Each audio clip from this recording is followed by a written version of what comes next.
vocês, sejam todos bem-vindos aqui no nosso novo... Aê, muito bem, muito bem. Olá a todos, sejam todos bem-vindos a mais um encontro aqui na União Espírita Dois Córregos. Hoje é quarta-feira, 7 horas da noite. Sejam todos bem-vindos. Hoje, por questões, eu não tenho condições de fazer na quinta-feira, então hoje a casa permitiu que eu fizesse a live. Hoje, quarta-feira, então mudamos um pouquinho a rotina aí.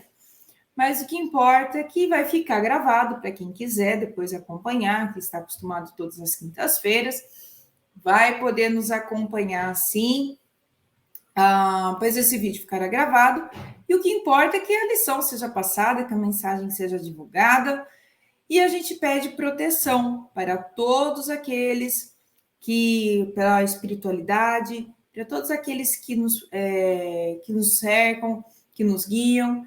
Então, a gente vai dar início às atividades de hoje, agradecendo a Deus, ao Mestre Jesus e à equipe espiritual que nos reúne conosco nesse momento de evangelho, nesse momento de aprendizagem.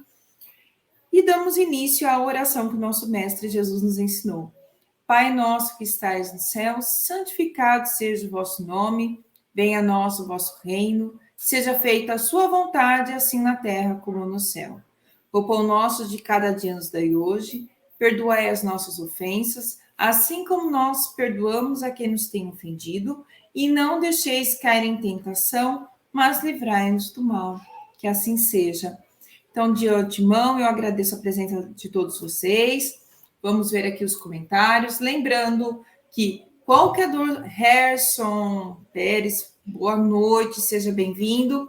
Lembrando a todos vocês, qualquer comentário, qualquer dúvida, é só interagir aqui comigo que eu vou estar vendo, acompanhando os comentários de vocês, tá bom?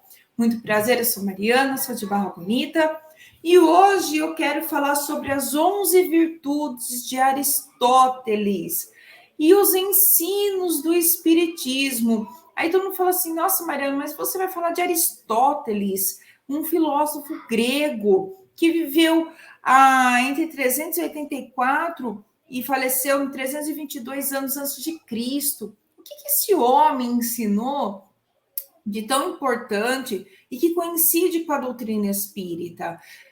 Levando em consideração que na época que ele vivia Jesus, ele viveu antes de Jesus, então qual é a ligação aí? Vamos então dar uma pesquisada e ver qual que é o trabalho dele. Lembrando que se nós pegarmos o Evangelho segundo o Espiritismo, logo lá no primeiro capítulo, logo lá na introdução, Allan Kardec ele coloca Sócrates e Platão como os precursores do Espiritismo, dentro do conceito mesmo que eles fazem de uma ideia de uma filosofia, de um mundo espiritual. Ele consegue trabalhar a moral humana. Aristóteles, ele foi discípulo de Platão e ele foi mestre, inclusive, de Alexandre o Grande. Como ele era um filósofo e ele tinha suas crenças, lógico, né, dentro da mitologia grega, ele trabalhava muito as virtudes humanas. Ele tinha uma crença muito interessante. Ele escreveu, inclusive, um livro, né, chamado, como eu deixei aqui na chamada, né? Nossa, esqueci o nome do livro. Acontece. Mas, me fala. Gente, eu esqueci o nome do livro. Que ele fala sobre as 11 virtudes. Meu Deus, que horror. Eu esqueci o nome do livro, mas tudo bem. Eu volto aqui com o nome do livro a hora que eu lembrar. Muito bem. Mas lembrando que ele fala o seguinte dentro deste livro, que o ser humano é um ser gregário, ele tem que viver em sociedade. O núcleo inicial da sociedade é o núcleo familiar, logo depois ele vai viver em seu rumo na política, né? Ele vai seguir na política. Lembrando que política não é que ele vai se tornar aquele político tradicional que nós temos, mas sim é um cidadão que tem participação dentro das leis da cidade, né? Então, é uma vida social. E quando ele chama a atenção aqui para o núcleo familiar como a princípio primeira lei de integração, né, o ser social do ser humano, não é muito diferente quando nós aprendemos na doutrina espírita que, primeiro, o ser humano vive em sociedade. Olha uma lei natural aqui. Segundo, a responsabilidade dos pais, que está lá no Livro dos Espíritos, questão 207, se não me engano, a responsabilidade dos pais na educação dos filhos. Os pais têm a missão de guiar os filhos pela educação, se nela falhar, eles serão culpados. E olha só, lembra também daquela questão que Allan Kardec fala, o que aconteceria com a sociedade se houvesse um relaxamento sobre os laços familiares? Qual que era a resposta? Uma recrudescência do espírito. Ou seja, o que é recrudescência nesse caso, Mariana? Recrudescência significa um aumento do egoísmo.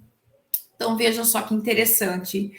Quando a gente fala sobre os laços familiares, então aqui você tem o Livro dos Espíritos, Allan Kardec, falando sobre a importância dos laços familiares, né? Ele transcrevendo através dos ensinamentos dos bons espíritos, e Aristóteles já falava isso há muito tempo. Então, você vê como é que dá para conciliar. Outro ponto também, para Aristóteles, existem princípios de valores morais que se chamam éticos, né? Então, todo mundo fala sobre ética, fulano não tem ética, todo mundo... O que é ética? São princípios e valores que faz com que o ser humano consiga viver em sociedade. Muito bem. E que define como nós devemos agir para o melhor bem-estar geral. Ou seja, se eu tenho um princípio ético, eu vou conviver em sociedade, vamos dizer assim, respeitando as regras sociais, acreditando que eu não posso fazer o que bem entender, porque o que eu posso fazer, eu posso acabar prejudicando o outro. Então, é nesse sentido aqui, tá? E aí, Jesus, né, também, como Aristóteles traz os princípios éticos, né, eu esqueci o nome do rapaz, gente. Vai vir, até o final da live vai vir o nome desse livro, não se preocupem. Mas, enfim, vai vir o nome do rapaz até o final da live. Enfim, quando Jesus traz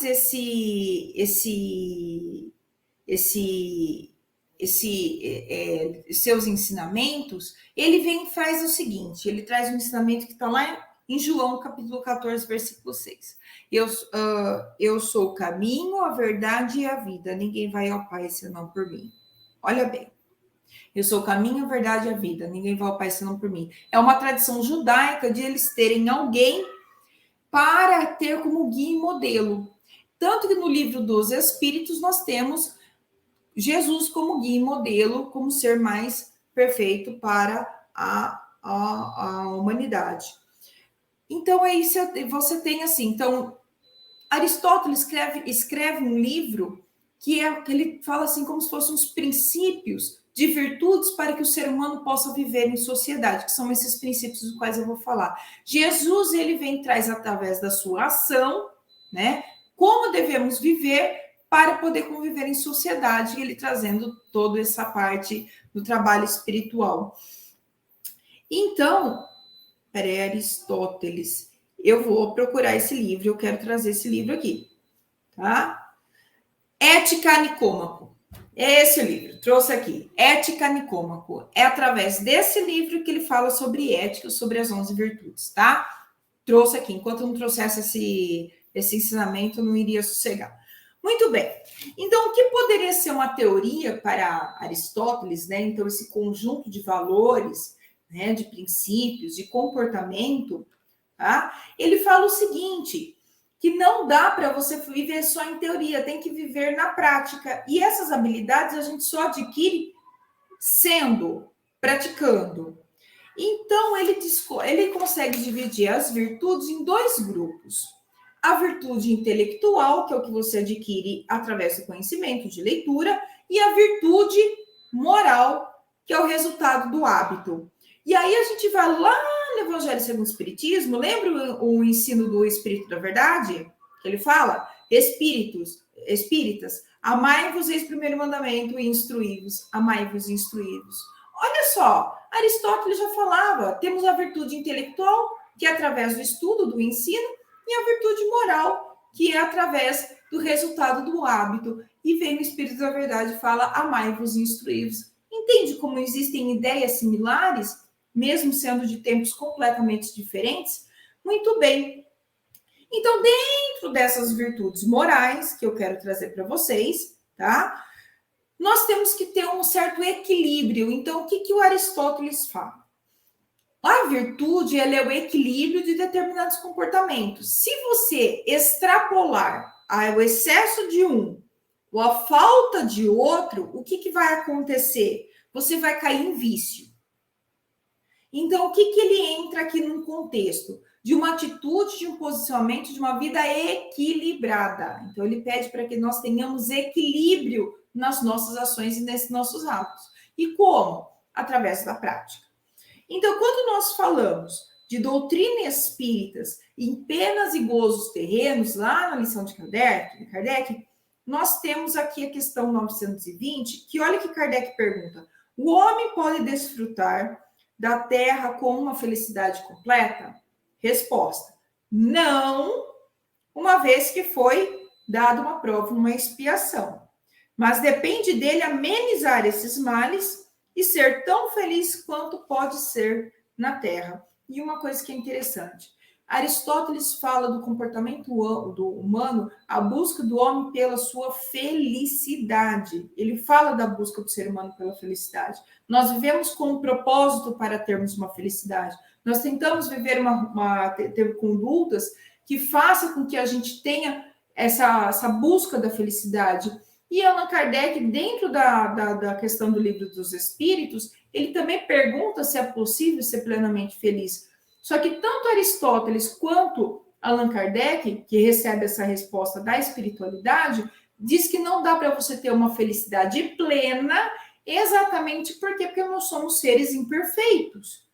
A espiritualidade explica através do nosso processo de prova e expiação, e Aristóteles sabendo das deficiências humanas mesmo, se nós observarmos o ser humano, e nós somos cheios de deficiências. Boa noite, Sinivaldo Bregadioli, seja muito bem-vindo. Quem quiser, curta, compartilha, fiquem à vontade, tá bom? Então, vamos lá. Se nós temos esse conceito de felicidade que nós podemos ser, vamos pensar no conceito de excesso e falta. Então, o que Aristóteles traz esse conceito de excesso e falta? Então, tem uma frase, vamos pegar o conceito de excesso e trazer aqui um contexto que diz, o que é uma frase muito comum, tudo que excesso faz mal. Se nós trazermos a esse aprendizado, tudo que é excesso, tudo que é demais faz mal, para a nossa vida material, o que acontece quando eu tenho um excesso de bebida, o excesso de comida, o excesso de trabalho, o excesso de sono, o excesso de tudo? Faz mal. O excesso de sexo também, por que não? Tudo causa um prejuízo, tá? Tudo que é excesso faz mal. No entanto, a falta também nos causa prejuízo. Por exemplo, falta de amor próprio. Quando eu tenho a falta de amor por mim mesmo, eu entro num sistema de melancolia, né? A falta de bom senso, a falta de educação, quando falta alguma coisa, também me causa prejuízo. Então, a gente tem esse conceito de excesso e de falta. E aí nós temos a falta, a virtude como um ponto de equilíbrio e o excesso. E eu vou trazer aqui para vocês, agora, como não se bastasse apenas a falta e o excesso, como é que eu vou saber em que situação eu estou? Se eu estou no equilíbrio da virtude. Aí eu tenho que, por isso que é prática. Eu tenho que aprender o quê? A sentir. Eu tenho que aprender a sentir. E esse sentir é aquilo que me indica, que nós chamamos de voz da consciência, é aquele que é onde a lei natural está impregnada, que é a voz da consciência, que fala, eu acho que aqui eu exagerei, aquele exame de consciência mesmo, eu acho que eu exagerei, eu acho que eu não deveria ter feito isso. Então, é esse sentir o termômetro para que eu consiga chegar nesse estado de virtude. Então, e aí, quando Aristóteles fala, que a gente fala tanto de reforma íntima, a moral ética é exatamente essa prática que nós temos com os nossos semelhantes durante o nosso dia a dia. Kardec fala sobre essa moral prática com uma frase muito conhecida nossa: fora da caridade não há salvação. Por quê? Porque é através da caridade que eu consigo me aperfeiçoar moralmente, que eu consigo deixar de lado meu orgulho, meu egoísmo, e eu consigo dar o melhor de mim para o outro. Então, eu consigo exercer a minha virtude. Muito bem. Um exemplo que Jesus dava, isso está lá em João, né, capítulo 13, versículo de 1 a 15, é o momento que Jesus lava os pés dos apóstolos. Pedro se nega, ele fala: Senhor, ele não quer, ele não gostaria que Jesus lavasse seus pés, mas Jesus, ele fala no versículo 15, a seguinte frase: eu lhes dei o exemplo para que vocês façam como lhe fiz. Olha só, eu lhes dei o exemplo. E aí nós temos o aprendizado lá dentro do Evangelho segundo o Espiritismo, que é a questão do bom espírita, aquele que se esforça para ser a melhor pessoa. Boa noite, Adalberto Rossielli Barros, seja muito bem-vindo. Então, e olha só, nós temos essa prática do bom cristão, é na execução, é na prática, você dá o exemplo de moralidade, e aí você consegue exercitar as suas virtudes, como diz Aristóteles. Então, aí, falando de virtude, então vou mostrar para vocês quais são as 11 virtudes. Aqui na tela estou projetando para vocês que estão aqui uma imagem de Aristóteles, né? Uma estátua dele.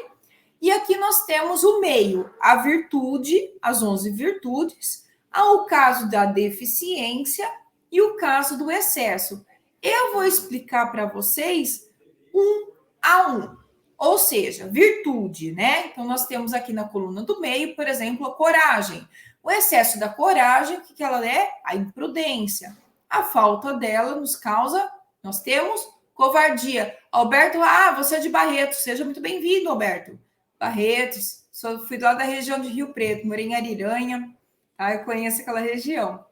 Muito bem. Outro exemplo de virtude: temperança, o excesso, a libertinagem, a falta, a insensibilidade e assim por diante. Olha, nós temos as 11 virtudes: coragem, temperança, generosidade, ambição, consciência, compostura, amigabilidade, espirituosidade, sinceridade, humor e justiça. Então, veja do lado que nós temos a coluna do excesso e da deficiência. Então, são as virtudes de Aristóteles. O que eu vou conversar com vocês nesse exato momento é o que acontece com os excessos e com as virtudes, os excessos e as faltas. Muito bem. Então, eu vou trazer aqui a primeira, que é a virtude da coragem. O que acontece? Nós temos a coragem é uma virtude, ela é o equilíbrio entre a imprudência e a covardia. Quando eu tenho a coragem, o que é a definição de coragem? É uma atitude que eu tenho perante alguma situação que eu tenho que enfrentar. Diante de uma dificuldade, diante de alguma situação em que eu preciso ter coragem para seguir em frente, eu preciso ter coragem para enfrentar os meus medos, então eu tenho que ter coragem. Só que a coragem, ela é comedida. A coragem, quando nós a conhecemos, nós fazemos uma análise dos limites, de todos os limites que nós temos. Quando eu exagero na minha coragem, eu parto para o lado da imprudência. Então, eu serei imprudente. Ou seja, o excesso de confiança faz com que eu não calcule os riscos e é aquela pessoa que acaba abusando, né? Que comete os abusos, abusa da velocidade do carro, porque acha que sabe demais, ou eu acho que tem coragem. São os abusos. E aí me leva à imprudência. Assim como a falta de coragem, a falta dela, causa problemas como a covardia. Ou seja, eu posso tomar uma atitude, eu tenho condições de tomar uma atitude, porém, a minha covardia não permite que eu tome a atitude, que eu não tenho coragem. Olha só onde é que está aí a falta da coragem. Outro exemplo a ser seguido aqui, olha, temperança. Aí você fala, Mariana, o que ele quer dizer aqui com temperança?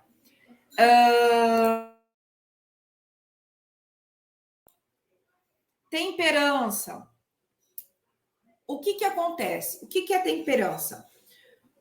É o equilíbrio de suas próprias vontades, sendo elas necessidades físicas, são carnais. Por exemplo, o excesso de comida, o excesso de bebida. Então, quando a pessoa tem a temperança, ela sabe se equilibrar dentro das suas necessidades fisiológicas, vamos dizer assim. Quando eu tenho um excesso da temperança, eu tenho aqui o que nós conhecemos como libertinagem. Quando a gente fala, aí tem aquela famosa frase popular: não confunda a liberdade com libertinagem. O que é libertinagem? É a pessoa totalmente inconsequência que se debulha, né? Cai totalmente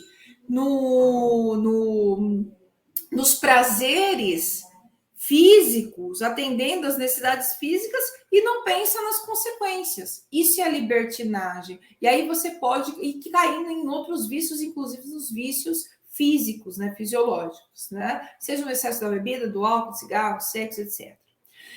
Quando a gente não tem temperança, que é aquela pessoa que não curte, né? Vamos dizer assim, aquela pessoa, entre aspas, né? Que não curte a vida, né? É aquela pessoa insensível. A insensibilidade é a falta de temperança, né? De temperança. Ou seja, é aquela pessoa que não vive a vida, é aquela pessoa que não desfruta de pequenos prazeres, é aquela pessoa que não consegue dar a si mesmo pequenos prazeres. Por exemplo, vou sentar, vou tomar um café. Eu vou. Você cria uma certa insensibilidade perante a vida. Olha que coisa bonita, olha que coisa saborosa. A pessoa, e não sente prazer nenhum. Olha, a falta também traz um prejuízo também. Então, nós temos a temperança aqui como um meio termo, como uma virtude. Lembra que a gente está falando de equilíbrio aqui. Outra virtude aqui, a generosidade. Generosidade, e aqui eu vou trazer exemplo de Jesus, tá? Jesus, ele não media esforços para ajudar quem necessitava. No entanto, quando ele era questionado, principalmente pelos fariseus, né, a dar provas de suas virtudes, de seus dons, para que ele provasse que fosse realmente filho de Deus, que ele fosse o Messias, o que esses fariseus queriam? Queriam que ele provasse através de milagres, de, vamos dizer assim, shows de mágica, vamos dizer assim. E Jesus não se dava esse trabalho. Ou seja, ele era generoso, nunca mediu esforços para ajudar quem realmente precisava. Mas ele não cometia extravagância. É aquela pessoa que dá de tudo, que mostra tudo. É aquela pessoa que tenta se doa, dá o que pode e o que não pode. Cheio de extravagância. Aquela pessoa é cheia de extravagâncias. Ela gasta demais, ela se doa demais, ela ultrapassa os limites que dela mesma em nome de uma generosidade. Então, entra aqui o caso da extravagância. E Jesus jamais fez isso. Jesus, ele operava ajuda, recorria ao mundo espiritual, doava de si mesmo, mas sendo com a sua generosidade, não com extravagâncias. Não para mostrar que ele não era extravagante, né? Que é o contrário também daquele que não ajuda, daquele que não se doa, daquele que não contribui, que nós conhecemos como avareza, tá bom? Então, nós temos a avareza aqui. Outra virtude que nós temos aqui. Vamos lá? Ambição. Ai, Mariana, mas ambição é algo tão ruim, tão negativo. Então, vamos entender aqui a ambição como virtude. Ambição, para a gente A ambição aqui para a gente entender como virtude seria, no caso, o seguinte: é você ter meta, é você ter um objetivo de vida. A ambição é aquilo que move o ser humano a querer ser alguém, é o que ele busca a sua felicidade. Lembra da felicidade que eu disse lá no começo? Então, é a busca da felicidade. Então, eu preciso ter metas e eu tenho um objetivo de vida. Então, isso é ambição. No entanto, ela, quando é exagerada, num ponto de algo maior que isso, que se torna um vício, ela entra para a ganância. E aí vem aquela ganância daquela, eu vou destruir quem que esteja no meu caminho para eu conquistar aquilo que eu quero. Lembrando de uma frase de Maquiavel lá no Príncipe, você quer ser temido ou você quer ser respeitado? Muito bem, nós temos aqui. Quando a gente fala de ganância, é aquela pessoa que deixa a família de lado por causa do trabalho, porque quer ter o cargo, porque quer ter o dinheiro, porque quer ter... São os exageros, olha aqui. E outra coisa, quando nós temos a falta de ambição, nós temos a indolência. E essa indolência também é aquela pessoa parada, sem objetivo, sem nada na vida. E eu tenho aqui uma frase de Provérbios, Provérbios, lá no Antigo Testamento, que fala sobre isso. Provérbios 19:15, olha o que ele fala. A indolência conduz ao sono profundo e o preguiçoso passa fome. Ou seja, o que é uma pessoa indolente? É uma pessoa que tem condições, que pode trabalhar, mas por preguiça deixa de fazer, não deixa, é o famoso preguiçoso. Então, vamos lá. Então, nós temos aqui a ambição como uma virtude, tá? Outra virtude aqui que nós vamos trabalhar. Olha que linda, consciência. Nós temos que ter consciência de quem somos, o que somos, como somos e à medida que nós temos condições. Olha que interessante. Porém, vamos ver aqui, quando nós temos um exagero da nossa própria consciência, nos tornamos arrogantes. A nossa falta é a modéstia. Aí todo mundo falando, mas a modéstia, eu sou uma pessoa tão modesta. É modesta ou falta de modéstia? Vou entrar aqui com Jesus mais uma vez para nós aprendermos, ok? Vou aprender aqui com Jesus. Olha, Jesus disse, em verdade vos digo, antes que Abraão existisse, eu sou. Essa frase aqui nós encontramos em João, capítulo 8, versículo 58. Olha só. Jesus disse: eu, verdade, vos digo que antes de Abraão existisse, eu sou. O que ele foi aqui? Ele é uma pessoa consciente, ele não foi uma pessoa arrogante. E por que eu falo na questão da arrogância? Por que eu falo a respeito disso? Eu falo exatamente por uma questão muito simples. Quando a gente fala sobre... Só um minutinho, trocar aqui os fones. Quando a gente fala a respeito de arrogância, é aquela pessoa que se... É a famosa pessoa que se acha, vamos dizer assim. Mas a Jesus, ele não foi arrogante aqui, ele simplesmente tinha consciência de si mesmo, ele sabia quem ele era, ele sabia qual era o seu papel, ele sabia qual era a sua função, ele sabia, ele tinha consciência. Por isso que ele falou isso com toda a sabedoria do mundo. A pessoa arrogante é aquela pessoa que se coloca acima de todo mundo, é o meu, eu sou, de uma forma assim que se sobrepõe a ponto de minimizar o outro. Esse é o arrogante. Porém, quando a gente fala aqui no caso da modéstia, a gente fala, ai, Mariana, mas a modéstia é aquela pessoa que se minimiza, sabendo que ela tem capacidade, porém ela se minimiza para ver se puxa algum elogio. Sabe? Ai, não, você fala que eu sou forte. Imagina, não, eu sou tão fraca. Não, obrigada, que eu sou forte. Legal, que bom, obrigado. Valeu pela ajuda. Isso é consciência. Olha, me esforcei, olha, eu estudei. Qual é o problema de dizer isso? Qual é o problema de reconhecer as suas virtudes? Mas a gente vem com aquela modéstia. Ah, não, imagina, impressão tua.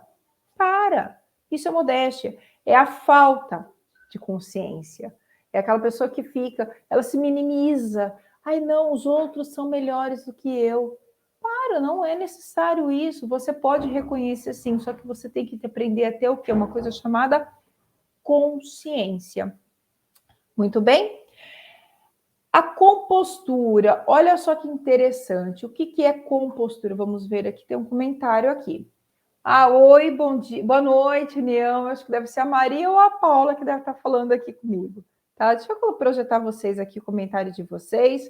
Lembrando, mais uma vez, quem tiver algum comentário, alguma dúvida, algo para acrescentar, fiquem à vontade, eu estou à disposição, tá bom? Então, vamos lá. Compostura, outra virtude de Aristóteles. O que vem ser a compostura? É aquela pessoa que sabe se portar em momentos adequados, com as vestimentas, sabe se portar socialmente, vestimentas, fala, etc, etc, etc. Eu vou citar um exemplo clássico aqui que todo mundo vai entender. Vamos pegar um velório. Um velório. Uma pessoa que tem compostura, ela vai chegar, ela vai prestar os seus sentimentos, vai prestar suas condolências, vai saber a hora de conversar com a família daquele ente querido que partiu, não vai fazer perguntas inconvenientes, vai fazer sua prece e oração, vai respeitar os ritos religiosos da família daquela pessoa que partiu. Então, uma pessoa que tem compostura sabe fazer isso. No caso da irritabilidade, é aquela pessoa que exagera na sua compostura. É aquela que exagera nas suas palavras. Por exemplo, é aquela pessoa que chega no velório e começa a chorar, começa a dar escândalo, desmaia, ameaça entrar no caixão junto, a hora que vai fechar. Sabe aquela coisa que chega a ser irritante? É aquela pessoa que perde a compostura, é aquela pessoa que exagera nos seus sentimentos. É aquela, olha, eu tô aqui. É aquela coisa que excesso de gesticulações para mostrar que ela está. Isso é irritabilidade. No entanto, a apatia também é uma falta de compostura, ela traz também aquela apatia. A apatia é aquela pessoa que não se importa com o local que ela frequenta, ela não se importa com a organização local. E o que ela faz? No caso do velório, é aquela pessoa que fica lá fora, ela não cumprimenta ninguém, só vai lá ver o que aconteceu, fica lá fora contando piada, fica falando mal da pessoa, fica falando mal do familiar, como se fosse uma festa. Apatia, aquela pessoa sem sentimento, ela não trabalha, ela não tem a reação adequada naquilo, naquele ambiente de uma forma mais apropriada, de uma forma apropriada. Então, isso é a compostura, você saber se portar no ambiente. Então, a irritabilidade, a apatia entra nesse sentido. Aquela pessoa que não está nem aí, é aquela pessoa que fala assim, não, mas o lugar, mas é um casamento, é uma roupa mais social. Imagina, não tô nem aí, eu vou de short, né, camiseta, se a pessoa tiver que me aceitar, que me aceita assim, mas tem regra social para isso. Entende? Isso é uma apatia. Muito bem. Outra virtude de Aristóteles, olha, a amigabilidade, aquela pessoa confiável, aquela pessoa que tem se presta a ajudar, aquela pessoa amiga mesmo, né? Amigabilidade, uma pessoa amiga, aquela pessoa que consegue interagir com todo mundo, tem o seu grau de confiança. Só que a gente tem que tomar cuidado, porque o excesso de amigabilidade, ela provoca o quê? A adulação. A adulação é aquela pessoa que faz os seus elogios, é amigável demais, porque tem interesse, porque tem alguma coisa por trás. Lembrando que a adulação, para toda adulação, tem um adulador. E o adulador, ele vive de alguma coisa por interesse por detrás. Lembrando da fábula do corvo e da raposa. O corvo que tinha uma carne, né, no seu bico, vem a raposa, faz um elogio, pedindo para que ele cantasse, falando que ele tinha uma bela de uma voz. A hora que o bico abre a boca, né, abre o bico, né, deixa a carne cair e a raposa acaba se apropriando daquela caça. E a raposa dá uma lição de moral, inclusive para o corvo, dizendo que todo adulador vive de quem adula. Prova essa da carne que eu comerei. Uma fábula de La Fontaine, que eu já citei algumas vezes aqui, gosto bastante dela, que dá um exemplo bem clássico. Joana de Ângeles fala muito sobre adulação, sobre a lisonja, sobre assim, tomar cuidado, porque isso envaidece. Então, isso assim, você não deixa de ser amigo, você deixa de ser um adulador. Você não é um amigo, você não é uma pessoa confiável, você não é uma pessoa que eleva a estima de alguém, mas você acaba sendo um adulador. E, no contrário, também uma pessoa que acaba... A falta de amigabilidade é aquela rabugice, né? É aquela pessoa que tem cara de poucos amigos, é aquela pessoa que não cumprimenta ninguém, é aquela pessoa que não faz questão de ser social, é aquela pessoa que acha que não precisa de ninguém, não faz questão de ser simpático com ninguém. É aquela pessoa que afasta todo mundo, né? Afinal de contas, vamos fazer uma pergunta: você quer ser querido ou você quer ser rejeitado? Você quer que as pessoas se afastem de você ou se aproximem de você? Quando você precisa delas, será que você consegue ter essas pessoas próximas? Então, é a rabugice, né? É o que nós falamos do rabugento, tá? Então, nós temos aqui. E lembrando que aí, trazendo para a doutrina espírita, nós temos aqui no caso das comunicações, lembrando que Allan Kardec, lá no Livro dos Médiuns, traz sim a sua lição sobre fazer avaliações a respeito das comunicações, que os espíritos eles não ficam adulando o médium, né? Então entra no caso da fascinação, o médium ele acaba ficando fascinado pelos elogios, achando que é um espírito superior, olha, porque é só você, ou só a casa, ou só isso, ou só aquilo, né?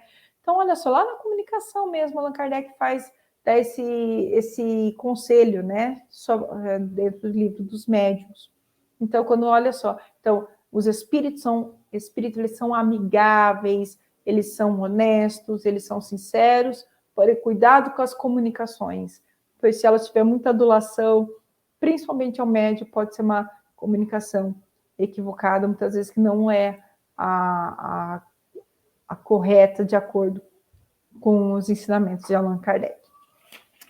Outra, olha só que interessante, essa aqui é a 8ª lisonja, lembrando que são...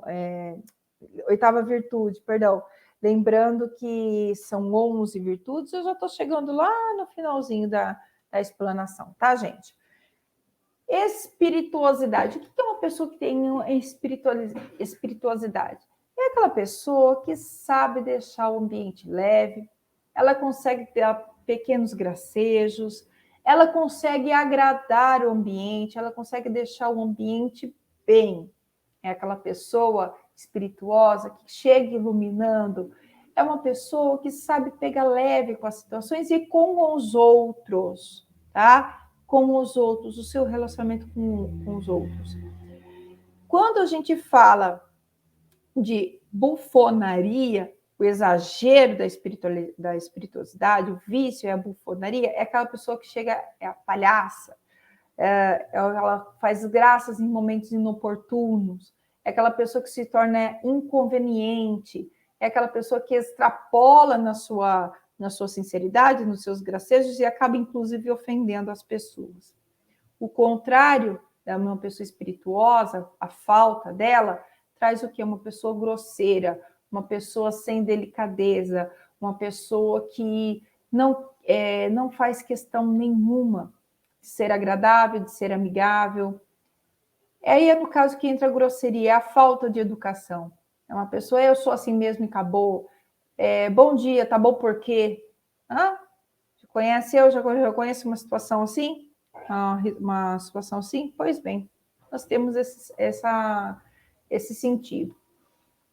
9ª, sinceridade, uma pessoa sincera, uma pessoa verdadeira com os seus sentimentos, verdadeira consigo mesma, verdadeira naquilo que ela acha, na sua opinião. Só que a gente tem que tomar cuidado com essa sinceridade, o excesso dela chama jactância. O que é?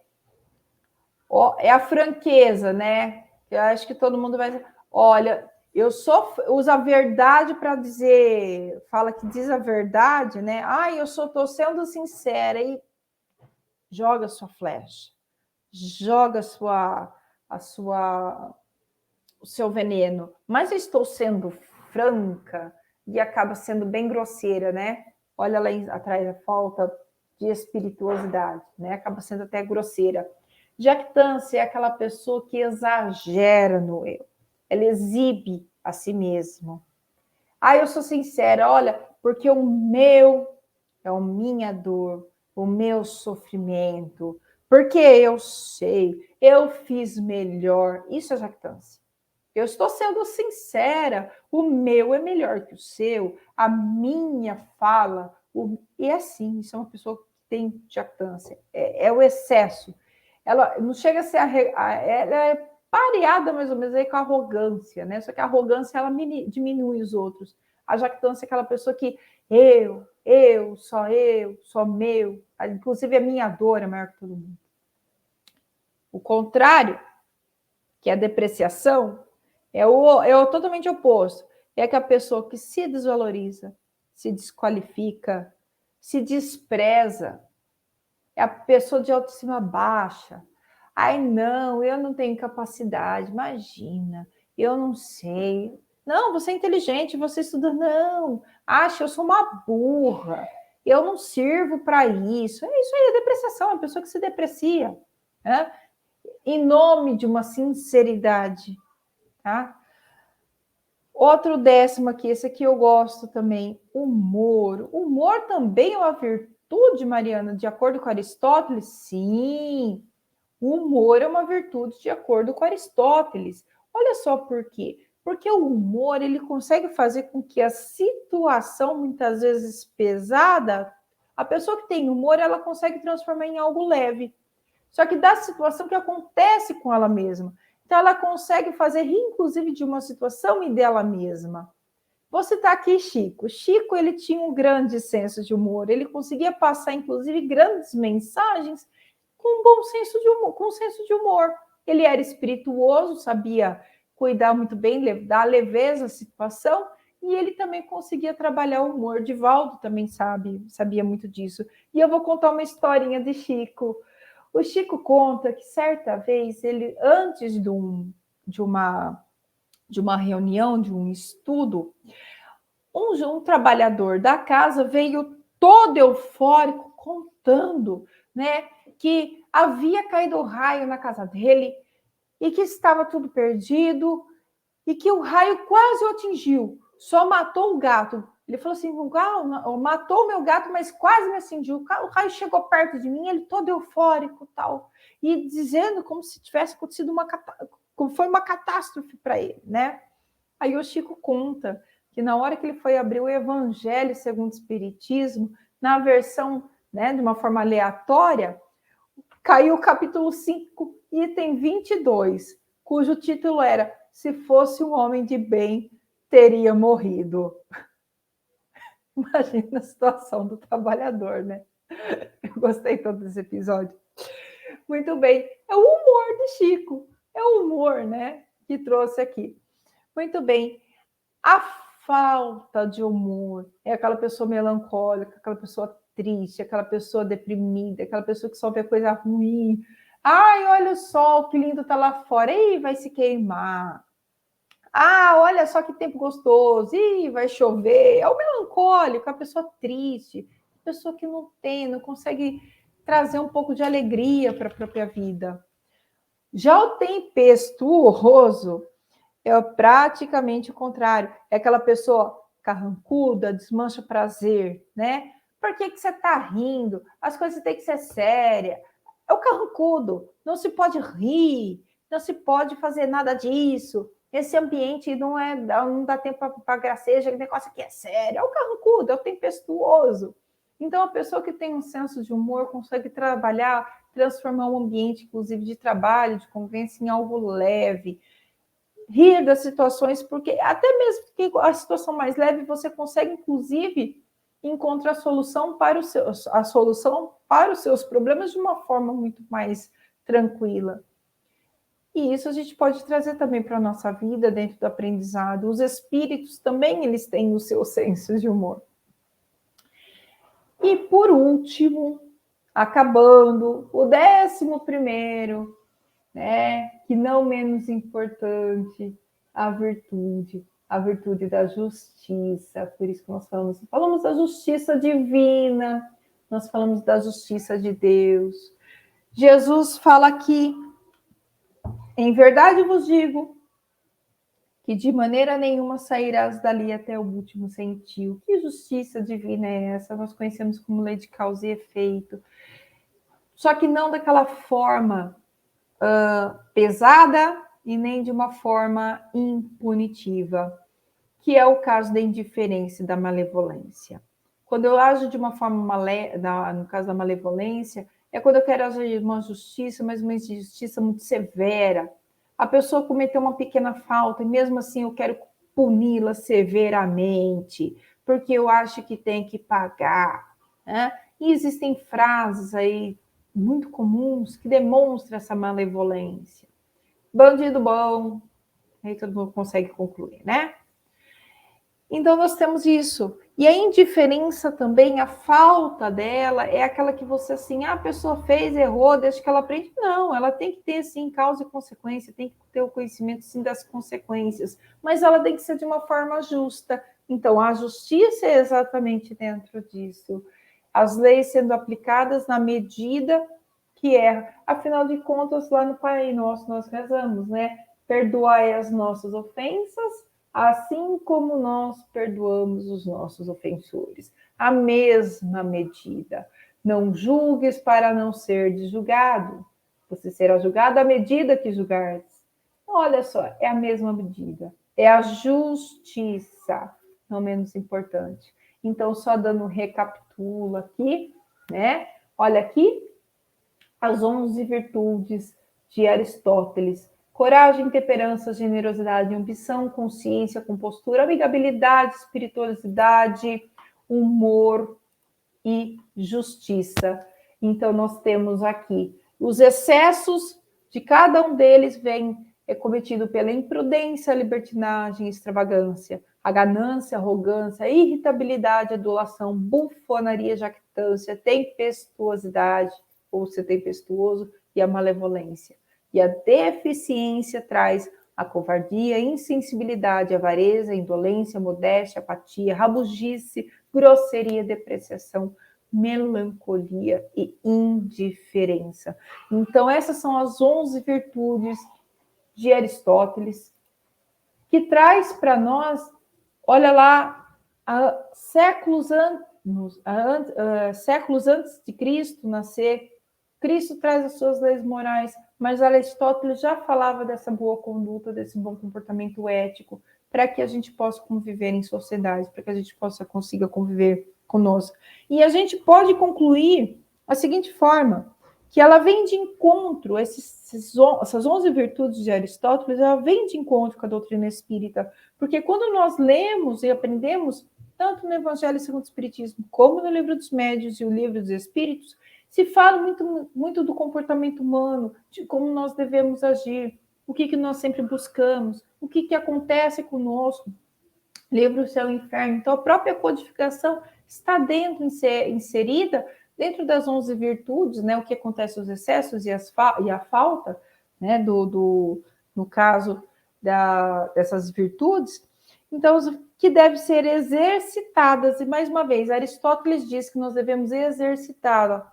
E Kardec traz a célebre frase que todos nós conhecemos: fora da caridade não há salvação. É uma forma de você exercitar essa virtude no dia a dia, no convívio, saber ter o equilíbrio, ou seja, ter o sentimento, ter a dosagem necessária para que a gente possa ter a convivência.